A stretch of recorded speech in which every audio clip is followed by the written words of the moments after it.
Hello, and welcome to another F1 2018 Hotlap video, this time around Brazil. So, with 60 metres to go, break down to third gear, use all the curb on the left, and then on the right, and then again on the left, so using all the curb possible to you without getting an off track.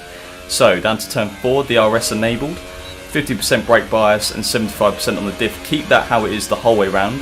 75 metres, break down to fourth gear, use all the curb on the entry and exit, flat through the left-hander. Now sector 2 is tricky, so watch my feet, they're so smooth to limit the wheel spin at all times. Sixth gear through here, use all the curb on the exit and then flick it down to second just to get the rear end moving about so you can get the car into the corner. And then on the exit of this left-hander, watch my right foot, it's so smooth, it's short shifting into fourth straight away just to limit wheel spin. Down into first gear here, this is where actually Sven Zerner, the other ghost, gets a bit of time on us, he's the current world record holder.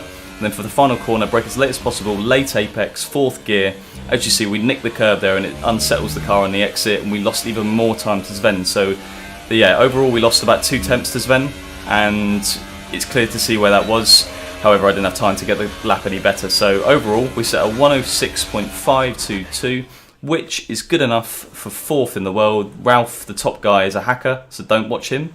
And if we look at the setup, it's actually quite a strange one. It's reminding me almost of a wet setup in terms of the stiffness and the amount of weight there is to the rear. So 1.7 wings, I'd expect more around Brazil because it's quite tight and twisty. 75-65 on the diff, that's quite standard, and same with the suspension geometry as well.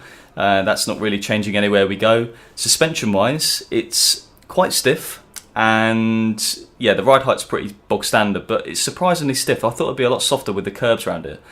So onto the brakes, it's very preferential to me. 85% brake pressure for my pedals, 50% brake bias, which again you would run in the wet. 23.4 psi and 21.1 psi on the tyres, quite standard again. And then the weight distribution, ballast wise, 10 on the rear. That's very, very far back, and it's just on the limit. But any less, and you don't have the lap time in you. So yeah, that is the setup. I hope it helps. As you can see, we're compared to Kifler, the guy in third place, and our sector 2 time let us down, which, as I said on the hot lap, you know, the left-hander, I went down to first gear, maybe I should have stayed in second. It's up for debate, but yeah, I hope it helped, and thank you for watching another one of my hot lap videos up in Veloce James, and I'll see you on the next one.